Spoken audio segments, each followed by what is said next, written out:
안녕하세요. 오늘은 5월 30일 부활 제6주간 금요일입니다. 복음 말씀은 요한복음 16장 20절에서 23절이죠. 그런데 어제 6주간 목요일에 복음도 16장 16절에서 20절, 오늘은 20절에 23절, 그러니 16절부터 23절을 다 같이 한번 보면요. 조금 있으면 너희는 나를 더 이상 보지 못할 것이다. 그러나 다시 조금 더 있으면 나를 보게 될 것이다. 이 조금 있으면 더 이상 보지 못하지만 조금 있으면 나를 본다는 것. 이 조금 있으면이라는 말이 어떤 것일까 하고 알 수가 없다고 제자들도 그랬죠. 또 오늘 복음에서도 주님께서는 너희는 울며 애통해 하겠지만 세상은 기뻐할 것이다. 근심하겠지만 기쁨으로 바뀔 거다 하는 말씀. 또 아이를 낳을 때 여자는 근심에 쌓이지만 낳으면 또 기쁨으로 고통을 잊어버린다고 말씀하죠. 그러면서도 내가 너희를 다시 보게 되면, 지금은 근심에 쌓였지만 다시 보게 되면 너희 마음이 기뻐할 것이고 그 기쁨을 아무도 뺏지 못할 것이다. 그날에 너희가 나에게 아무것도 묻지 않을 것이다 하고 이제 말씀을 하세요. 조금 있으면 하는 이 말의 뜻과 또 애통해 하겠지만 기쁨으로 바뀔 것이다 하는 이 두 가지 관점에서 좀 말씀을 좀 나눠 보겠습니다.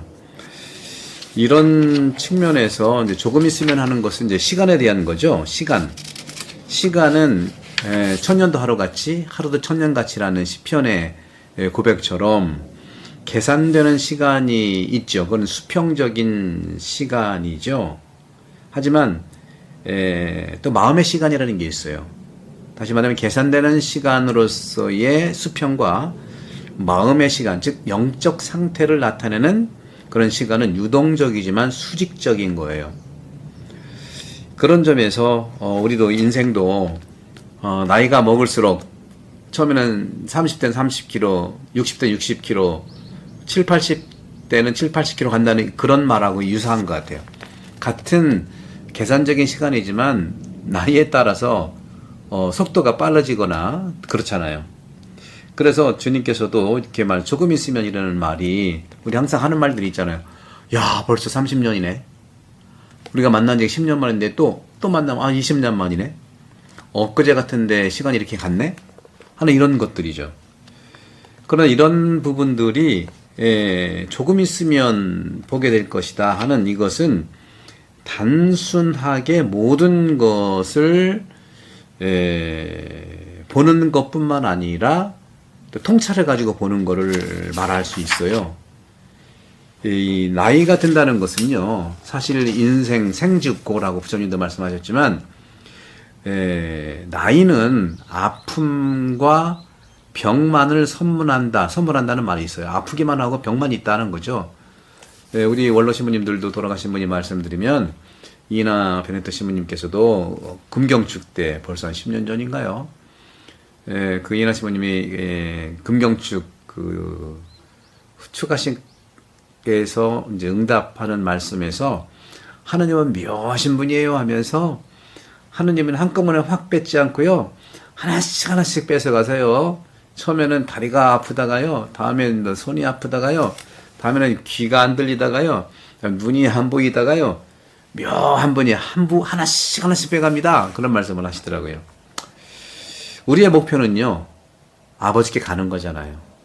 그래서 어제 복음에서도 아버지께 간다는, 조금 있으면 나를 보게 될 것이다, 조금 있으면 나를 보지 못할 것이다, 뭐 이런 말씀이, 내가 아버지께 가기 때문이다. 이게 무슨 뜻이냐, 조금 있으면 무슨 뜻이냐 하는 것이죠.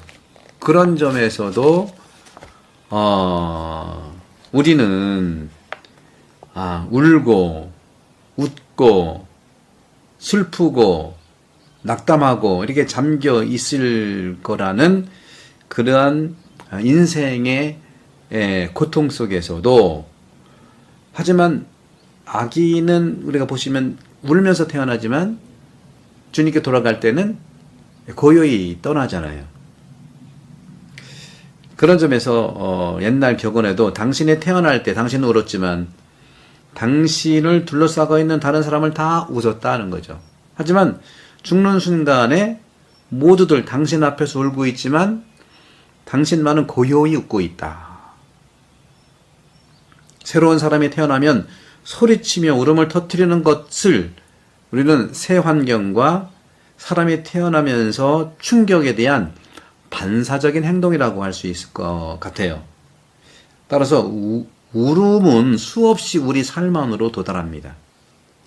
걱정하지 말라는 거죠.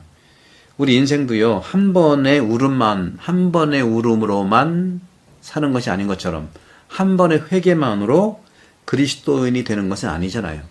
끊임없이 회개하는 거잖아요. 지속적으로 일생을 통해서 회개하는 삶을 살게 되는 거예요. 끊임없는 회개를 얘기하는 거죠. 숨을 쉬는 것과 똑같아요. 신앙은요, 한 번에 완결되는 게 아니에요. 사랑도 그렇고 희망도 그렇고 믿음도 그렇고 이 모든 것은 울음도 그렇고 한 번으로 완결되가 더 이상 없는 게 아니죠. 이 세상에 사는 동안은요, 고통, 그리고 절망, 그리고 희망, 또 기쁨, 이런 것들이 계속 반복하잖아요. 하지만 하느님과 함께 있는 그날에는요, 아무것도 필요 없고, 고통도 필요 없고, 희망도 필요 없고, 믿음도 필요 없고, 오직 사랑뿐인 것이 하느님 안에서라는 말씀이죠. 그런 점에서 오늘 지속적으로 일생을 통해 회개하는 삶을 살게 되는 것 굉장히 중요하죠. 호흡을 하는 것처럼 똑같이. 사랑 외에는 계속 호흡하듯이 살아가야 돼요. 사랑도 물론 마찬가지지만 주님 품에서는 모든 건 다 사라지고 오직 사랑뿐인 것처럼. 그래서 진실로 예수님을 따를 때 근본적인 변화를 만나게 된다는 거죠. 그럼에도 우리 주변에 가장자리, 속속들이 차있는 고통과 슬픔과 낙담과 괴로움과 병고를 치유하지 못하더라도 우리는 이것을 이겨낼 신앙을 가지고 있기 때문에 절망하지 말아야 할 것입니다. 오늘 복음에서 요한복음 16장 21절에서 이런 이야기를 하죠. 해산을 할 때 여자는 근심에 쌓인다. 진통의 시간이 다가왔기 때문이다. 그런데 사람 하나가 태어나면 세상에 태어났다는 기쁨으로 그 고통을 잊어버린다 하는 거죠. 무통분만. 이것은 호흡의 기술에서 찾아낸다고 하더라고요. 뭐든지 마찬가지 호흡이죠. 저 테니스를 하면서 호흡이 굉장히 중요해요. 리듬이 중요하더라고요. 처음에 힘이 있을 때는 리듬이고 뭐고 그냥 세게만 치려고 하는데 힘도 좀 떨어지고요. 이제는 리듬으로밖에 할 수가 없고 템포를 중요시 여기고 하는 거죠. 힘만 들어가게 되면 다른 거는 사라지지만 힘을 빼면은 다른 것들이 살아나는 것 같아요. 확실히 숨을 잘 쉬는 것은 육적이든 영적이든 인간의 성숙한 삶을 살아가는 중심에 있다는 거죠. 그 분만 여정에서 산모의 심리적 안정을 위한 준비가 바로 그런 거죠. 영적인 위로, 마음의 평화, 이것이 무통분만을 잘 유도한다는 말이죠. 어떤 분이 그런 통찰을 하시더라고요.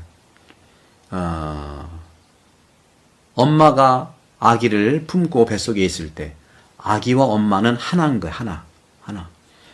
그런데 아기가 울면서 태어날 때 엄마의 몸 밖으로 나갈 때는 하나였던 아기와 엄마가 둘로 분리되면서 이제 상대가 되는 거죠. 얼굴을 바라보는 것이죠. 하나였다가 엄마를 떠나면서 엄마도 아이를 내보내면서 둘이 되는 거예요. 본래 하나였으니까. 이것이 우리에게 통찰을 주는 거죠. 하나였다가 둘이 된다는 거. 여기서는 기도의 통찰을 알아볼 수 있어요. 기도는요, 두 가지 요소가 이런 것처럼 엄마와 하나로 있다가 둘이 되는 것처럼 기도도 여기서 통찰을 얻을 수 있는데 엄마와 하나에 있다는 것은 일치잖아. 엄마와 나는 하나라는 거죠. 몸속에서도 하나고 영적으로 일치라는 것. 근데 아이가 울음을 터뜨리면서 세상 밖으로 나왔을 때는 아픔이지만 또 엄마와 상대적으로 둘이 존재하는 거예요. 이런 것처럼 기도는요, 두 가지 방법이 필요합니다. 첫 번째는 대화이고요.